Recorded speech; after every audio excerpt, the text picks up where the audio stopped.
कहानी की शुरुआत होती है और हमें एक विलेज के यहाँ दिखाया जाता है जहाँ पे हम देखते हैं ताकि उसी लड़के का जो सामान होता है वो उसके पेरेंट्स को लौटाने के लिए आया होता है। उसके माँ बाप पूछते हैं कि आखिरकार ये कहाँ मिले। ये इसे बताता है कि मुझे तो अर्मी विलेज के पास मिले। उस लड़के के डैडी से कहते हैं कि वो हमेशा ऐसे ही करता था, अब वो उस वजह से मारा भी गया, तुम्हारा शुक्रिया हमें वो चीज देने के लिए। पर इसे गार्ड से पता चलता है कि इसके डैड की मेडिसिन के लिए उस लड़के ने यहाँ पे इस काम को पकड़ा था। वैसे तो ताकेरू सिर्फ यहाँ पे उस लड़के के सामान को देने के लिए आया था, पर वो यहाँ पे उसके डैड को साइड में बुलाता है ताकि वो उन्हें ठीक कर सके। कुछ देर के बाद ये गिल्ड के यहाँ पे आ जाता है जहाँ पे गिल्ड का एक डेमी ह्यूमन इसे बोलता है कि आपका शुक्रिया, आपने मिशन को कंप्लीट कर दिया, हमारे क्लाइंट आपके काम से काफी ज्यादा खुश है। ताकेरू बोलता है कि ऐसा कुछ नहीं है, मुझे भी उनका काम करके अच्छा लगा। उतने में यहाँ पे आरियाना आ जाती है जो कि इसे बताती है कि ताकेरू हमारे पास और भी काफी सारी रिक्वेस्ट है, पर वो उसे बोलता है कि मैं ये सारी तो नहीं ले सकता, पर हाँ इनमें से मैं कुछ काम को कर सकता हूँ। तो ये बोलती कि ठीक है, मैं क्लाइंट को इस बारे में नोटिफाई कर दूंगी। ताकेरू फिर यहाँ पे हॉट स्प्रिंग के मजे लेने लग जाता है बी के साथ। यहाँ पे बी को भी काफी अच्छा लग रहा होता है, पर वो सोचता है कि जब मैं 15 दिन पहले यहाँ पे आया था तो ये हॉट स्प्रिंग काफी ज्यादा गंदा था, इसी वजह से इसने अपने मैजिक का यूज करके उसे पूरी तरह क्लीन कर दिया और वो यहाँ पे नया बन गया। इसी के साथ ये यहाँ पे दिन खत्म होते ही अपने शरीर की जितनी थकावट है वो हॉट स्प्रिंग में निकाल सकता है। तभी यहाँ पे एक लिजार्ड मैन आ जाता है जिसका नाम क्ले होता है। ताकेरू से पूछता है कि क्ले तुम तो इस टाइम पे नहीं आते, तुम्हें क्या हुआ। ये इसे बताता है कि दरअसल मेरी जो चोट है वो थोड़ा अजीब सी रिएक्ट कर रही है, मेरे हिसाब से यहाँ पे जल्दी ही बारिश होने वाली है। तभी इसका साथी यहाँ पे चले जाता है तो क्ले उसे गुड बाय कहता है। ये फिर से पूछता है कि क्या तुम यहाँ पे हीलिंग स्पेल भी कास्ट कर सकते हो। मैंने ये अफवाह सुनी है कि तुमने यहाँ पे स्लम के एक से एक आदमी को ठीक किया है और ये वही लड़के का परिवार होता है जिसके डैड को उसने ठीक किया होता है। ताकेरू समझाता है कि मैं बस यहाँ पे स्पेल को कास्ट करा था, उससे ज्यादा कुछ नहीं। ये सब बताता है कि मैंने सुना है तुमने उसके लिए चार्ज नहीं किया, तुम सचमुच एक सेल्फलेस गाय हो, है कि नहीं। अगर तुम ऐसे ही करते रहे तो हीलर तुम्हारे बारे में जान जाएंगे। ये से कहता है कि अगर उन्हें मेरे बारे में पता चला कहीं वो मेरे ऊपर हमला तो नहीं करेंगे। ये से बोलता है कि नहीं नहीं ऐसा कुछ भी नहीं होने वाला और हंसने लग जाता है। तो ताकेरू पूछता है कि आखिरकार तुम हंस क्यों रहे हो। ये से बताता है कि वो सब छोड़ो और मुझे ये बताओ तुम्हें नोटिस आया होगा ना तुम्हारे रैंक से रिलेटेड। ये से बताता है कि हाँ, पर मैं जहाँ पे हूँ वहाँ पे मैं खुश हूँ। ये कहता है कि तुम सचमुच एक सेल्फलेस गाय हो, अगर तुम ऐसा करोगे तो तुम्हारे ऊपर और ज्यादा अटेंशन आएगी। ताकेरू बोलता है कि नहीं, मुझे बस एक शार्प सीजर चाहिए ताकि मैं यहाँ पे मटेरियल को अच्छे से गैदर कर सकूं। ये बोलता है कि नहीं, मेरा कहने का वो मतलब नहीं था, ये सब छोड़ो, मेरे हिसाब से तुम्हें इस दुनिया के बारे में और जान लेना चाहिए। ये फिर दोबारा से उस डेमी ह्यूमन के पास चले जाते हैं जहाँ इस मिशन के बदले में काफी सारे कॉइन्स मिलते हैं। पर वो इसे कहता है कि मैं आपसे काफी बार इस बारे में पूछ चुका हूँ, आप क्या अपने रैंक बढ़ाना चाहोगे क्या। जिस तरह से आप प्रोग्रेस कर रहे हो मेरे हिसाब से हाई रैंक आपसे ज्यादा दूर नहीं है। ये इसे बोलता है कि नहीं, मैं यहाँ पे हाई रैंकिंग में बिल्कुल भी इंटरेस्टेड नहीं हूँ। पर ये मन मन सोच रहा होता है कि अगर मैं केयरफुल नहीं रहा तो मैं यहाँ पे किसी प्रॉब्लम में फंस जाऊंगा एडवांस करते हुए। ताकेरू कहता है कि मुझे माफ करना, ये गिल्ड के लिए मेरे सबसे बुरा हो सकता है, पर मैं अपनी लाइफ यहाँ पे थोड़ी शांति से बिताना चाहता हूँ। तभी यहाँ पे एक लड़का आ जाता है जो कि सभी को बताता है कि गॉब्लिन्स ने हमारे ऊपर हमला कर दिया है और वो हमारे शहरी के ऊपर आ रहे हैं। यहाँ गिल्ड मास्टर को म्यूसली नाम की एक लड़की बताती है कि हमारे जितने भी हाई रैंकर्स है वो यहाँ पे मिशन के लिए गए हुए हैं। तो गिल्ड मास्टर जितने भी सी रैंक के ऊपर वाले लोग हैं उन्हें बुलाने के लिए कहते हैं। यहाँ ताकेरू सोचता है कि वो एफ रैंकर है, इसी वजह से वहाँ से निकलने की कोशिश करता है, पर गिल्ड मास्टर उसे रोक लेता और कहते हैं कि वो लड़के तुम भी हमारे साथ चल रहे हो। गिल्ड मास्टर फिर सभी को एक्सप्लेन करते हैं कि हमारे शहर और जंगल के बीच में यहाँ पे एक नदी है जिसमें यहाँ पे ब्रिज से उन गॉब्लिन्स को पार करना पड़ेगा और इसी वजह से हम उस ब्रिज के ऊपर यहाँ पे उनको रोक लेंगे ताकि वो हमारे शहर के ऊपर हमला ना कर सके। वही कुछ लोग ताकेरू को कहते हैं कि तुम तो एक एफ रैंक के हो ना, प्लीज हमारे रास्ते में मत आना वरना तुम यहाँ पे कुचल जाओगे, क्योंकि वो मॉन्स्टर काफी खतरनाक है। और ये यहाँ पे हंसने लग जाते हैं। तभी यहाँ पे गिल्ड मास्टर आ जाते हैं जो कि इसे बताते हैं कि तुम तो वही गैदरर हो ना जिसके बारे में गिल्ड बात कर रहा था। ये इसे बताता है क्या मेरा नाम ताकेरू है। ये फिर से कहता है कि वो सिर्फ यहाँ पे तुम्हारे बारे में अच्छी बातें कर रहा था, ये पहली बार है कि वो अनकंडीशनली किसी के बारे में यहाँ पे तारीफ कर रहा हो। गिल्ड मास्टर फिर से डराने की कोशिश तो करते हैं पर ताकेरू डरता नहीं है। तो गिल्ड मास्टर कहते हैं कि ये पहली बार है कि कोई मेरे प्रेजेंस से यहाँ पे डर ना हो, पर तुम्हारा शुक्रिया कि तुम हमारी मदद कर रहे हो।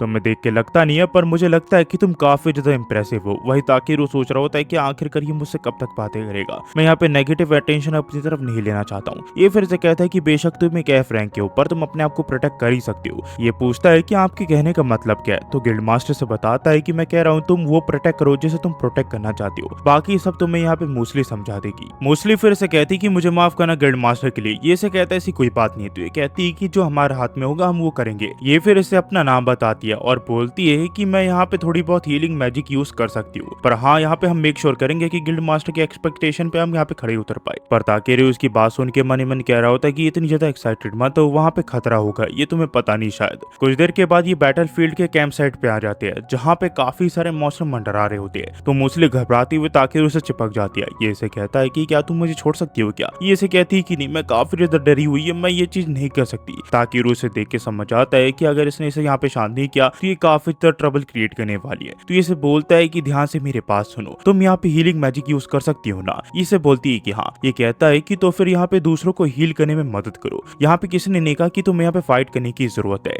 वैसे भी लड़ाई के दौरान यहाँ पे डर लगना एक आम बात है। तुम यहाँ पे बस उन लोगों की मदद करो जो यहाँ पे बैटल फील्ड में घायल हो जाते हैं। तुम्हें यहाँ पे बिल्कुल भी शर्मिंदा होने की कोई जरूरत नहीं है। तुम्हारी टॉप प्रायोरिटी ये है कि तुम यहाँ पे सर्वाइव करो और दूसरों को सर्वाइव कराओ। तुम्हारी जो पावर है तुम उसे यूज करो। इसके बाद सुन के मूसली यहाँ काफी मोटिवेट हो जाती है और अपने बाकी साथियों के साथ जितने भी इंजर्ड होते हैं उन सबको हील करने लग जाती है। तभी यहाँ पे क्ले आ जाता है, जिसे देख के ये पूछता है कि तुम यहाँ पे क्या कर रहे हो। क्ले इसकी बात दोहराते हुए कहता है कि बैटल फील्ड में डरना एकदम नॉर्मल बात है। ये कहता है कि तुम्हें मेरे ऊपर हंसना है तो हंस लो। ये बोलता है कि नहीं नहीं, मुझे माफ करना, ऐसी कोई बात नहीं है, मैं बस यहाँ पे सोच रहा था कि तुम भी कभी पैशनेटली बात कर सकती हो। ताकिरू बोलता है कि ऐसी कोई बात नहीं है, मैं बस चाहता था कि आगे जाके मुझे कोई प्रॉब्लम ना हो। ये कहता है कि अगर तुम ऐसा कहती हो तो फिर ठीक है, पर क्ले मैंने तो सोचा था कि तुम यहाँ पे फ्रंट लाइन पे हो। ये सब बताता है कि नहीं, मेरी जो ओल्ड स्कार्स है वो यहाँ पे दर्द कर रहा है और मेरी बॉडी मेरी बात नहीं सुन रही, इसी वजह से मैं फ्रंट लाइन भी नहीं किया। ताकिरू कहता है कि वही डीप स्कार जो कि तुम्हारे पीछे है। ये यहाँ पे निराश होकर कहता है कि तुम्हें नहीं लगता एक वॉरियर के लिए वो यहाँ पे शर्मिंदे की निशानी है? शायद से तुम ये सोच रहे हो जब मैं दुश्मन से भाग रहा था तब मुझे ये चोट लगी।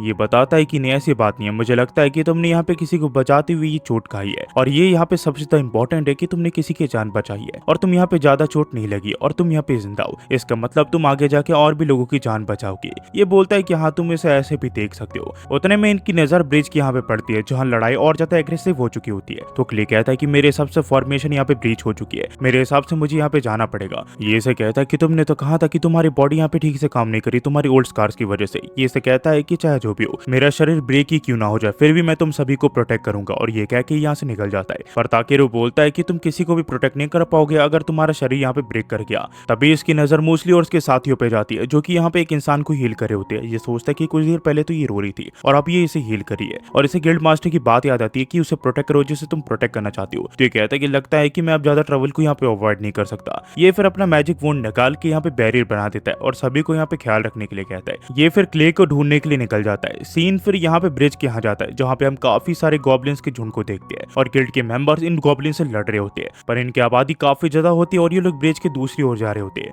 तभी यहाँ पे ताकेरू जोर से भागते हुए आ जाता है और अपना मैजिक का यूज करके इनके ऊपर हमला कर देता है। ताकेरू की मदद से ये लोग काफी सारे गॉब्लिन को डिफीट कर देते हैं और उसके बाद ताकेरू यहाँ पे बी की मदद लेता है और बी यहाँ पे पिकाचू जैसे यहाँ पे इलेक्ट्रिक शॉक देता है, जिस वजह से सभी के सभी गॉब्लिन्स यहाँ पे मारे जाते हैं। ये सब देख के ताकेरू की सब तारीफ करते हैं, पर ताकेरू पूछता है कि तुम सब इतने पीछे कैसे आ गए। ये इसे बताता है कि एक हाई रैंकिंग मॉन्स्टर अपीयर हुआ है जिसका नाम गॉब्लिन सर्जेंट है और वो काफी ताकतवर है। क्लेस्टोन की वजह से हम यहाँ पे वहाँ से भाग पाए, पर हम उनसे अलग हो गए और हमें पता नहीं कि आखिरकार वो अब कहाँ पे है। इनकी बात सुन के ताकेरू तुरंत ही क्ले को ढूंढने के लिए निकल जाता है। वहीं पे हमें क्ले को दिखाया जाता है जहाँ वो गॉब्लिन्स के झुंड से यहाँ पे घिरा हुआ होता है और वो यहाँ पे अकेले इन सबसे लड़ रहा होता है, पर गॉब्लिन इसके ऊपर भारी पड़ जाते हैं। तभी यहाँ पे ताकेरू आ जाता है और इसकी जान बचा लेता है। ये इससे पूछता है कि ताकेरू तुम यहाँ पे क्या कर रहे हो, तुम यहाँ पे नहीं होना चाहिए। ये बोलता है कि आखिरकार तुम ये सब क्या कह रहे हो, तुम्हारी हालत देखिए, तुम पूरी तरह यहाँ पे खत्म हो चुके हो, हमें वापस चलना चाहिए। ये से कहता है कि नहीं, मैं ऐसा नहीं कर सकता। ताकेरू बोलता है कि बी और मैं उनसे लड़के यहाँ पे तुम्हारे लिए टाइम निकाल सकते हैं और हम यहाँ से भाग सकते हैं। ये बोलता है कि नहीं, वो हमारे पीछे आ जाएंगे। तभी यहाँ पे गॉब्लिन सर्जेंट आ जाता है और इसे देख के क्ले कहता है कि मैं तुम्हारे लिए टाइम निकालूंगा इससे लड़ते हुए, तुम यहाँ से भाग जाओ। पर ताकेरू पूछता है कि मुझे ये कंफर्म करो, क्या वो स्कार तुम्हारे लिए इंपॉर्टेंट है क्या? क्ले बोलता है कि आखिरकार ये किस तरह का क्वेश्चन है, वो भी इस टाइम पे। पर ये कहता है कि मुझे बताओ कि कहीं ये तुम्हें किसी मोमेंट की तो याद नहीं दिलाता जो कि तुम्हारे लिए इंपॉर्टेंट हो, ऐसा कोई रीजन है जिस वजह से तुम इसे इरेज नहीं करना चाहते हो? ये से कहता है कि ये मेरी बेवकूफी की निशानी है और मैं इसे इरेज करना चाहता हूँ। ये कहता है कि ठीक है, अगर तुम्हें बुरा ना लगे तो मैं उसे रिमूव करना चाहूंगा। तभी भी यहाँ पे इलेक्ट्रिक शॉक दे देता है जिस वजह से ये गॉब्लिन थोड़ी देर के लिए रुक जाते हैं और इतने टाइम में ताकेरू यहाँ पे होली वाटर अपने बैग से निकाल देता है जो कि डियाबोलो का होता है और इसके ऊपर फेंक देता है ताकि इसके स्कार्स हील कर जाए। ये इससे पूछता है कि तुमने अब ये भी क्या किया? ये कहता है कि 2 मिनट रुको, मैं तुम्हें हील कर रहा हूँ। और ये धीरे धीरे इसके जो स्कार्स है उसे हील कर देता है, पर इससे इसके ऊपर यहाँ पे एक साइड इफेक्ट हो जाता है। ये इससे पूछता है कि ताकेरू तुमने मेरे साथ क्या किया? ताकेरू बताता है कि मुझे लगा कि तुम दर्द में हो, इसी वजह से मैंने तुम्हारे स्कार को हील कर दिया ताकि तुम नॉर्मल हो जाओ, पर मुझे लगा नहीं था कि तुम इस तरह के बन जाओगे। क्ले बोलता है कि मेरे शरीर में मुझे काफी ज्यादा ताकत महसूस हो रही है, इन सब गॉब्लिन्स को तुम मेरे ऊपर छोड़ दो। और ये काफी रफ्तार से इन गॉब्लिन्स के ऊपर हमला कर देता है। ये कुछ ही देर में सभी गॉब्लिन्स को मार गिराता है, पर बी और ताकेरू उसके ऐसा अवतार दे के थोड़ा घबरा चुके होते हैं। कुछ देर के बाद यहाँ गिल्ड मास्टर आ जाता है जो कि इससे पूछते हैं कि क्या तुमने यहाँ पे क्ले स्टोन की यहाँ पे पावर को अनलीश किया है? ये बताता है कि मैंने बस उसके ऊपर हीलिंग मैजिक का यूज किया, मुझे पता नहीं था कि वो ऐसा बन जाएगा। तो गिल्ड मास्टर पूछते कि मैंने सुना है तुमने यहाँ पे मैजिक का यूज करके काफी सारे गॉब्लिन्स को भी मारा, आखिरकार तुम हो कौन ताकेरू? ये बोलता है कि मैं बस एक एफ रैंक का एडवेंचर हूँ जिसके पास गैदरिंग स्किल है। तो ये बोलते हैं कि चाहे जो भी हो, गिल्ड तुम्हें यहाँ पे तुम्हारे एक्शन के लिए रिवॉर्ड देगा। तो यहाँ पे ताकेरू इस चीज के लिए इसका शुक्रिया करता है। हमें फिर यहाँ पे ताकेरू की इनके यहाँ दिखाया जाता है जहाँ क्ले स्टोन आ चुका होता है और वो इसे बोलता है कि मुझे एक्सप्लेन करो, आखिरकार तुमने मेरे साथ क्या किया? ताकेरू बोलता है कि तुम ठीक हो गए क्ले। ये बोलता है कि तुम्हें क्या मैं ठीक लग रहा हूँ? मेरे अंदर अजीब सा कुछ फील हो रहा है और मैं समझ नहीं पा रहा हूँ कि आखिरकार वो है क्या, मुझे ये बताओ कि आखिरकार ये सब है क्या। ये कहता है कि मुझे माफ कर दो, मैंने बस तुम्हारे ऊपर यहाँ पे मैजिक एलिमेंट वाटर फेंका था। ये पूछता है कि मैजिक एलिमेंट वाटर क्या होता है? ये बोलता है कि एक एंशिएंट ड्रैगन का अंडरग्राउंड लेक है जो कि मेरे बैग से कनेक्टेड है और वही वाटर मैंने तुम्हारे ऊपर फेंका। वहाँ पे एक एंशिएंट ड्रैगन रहता है और बी उसका ही बच्चा है। इसकी बात सुन के ये कहता है कि तो तुम एक एंशिएंट ड्रैगन हो, पर ये सब छोड़ो, मुझे ये बताओ कि आखिरकार तुमने मेरे ऊपर वाटर क्यों फेंका? तो ये से एक्सप्लेन करने लग जाता है कि मैजिक वाटर कैसे काम करता है और उसकी स्कार कितने ज्यादा गहरे थे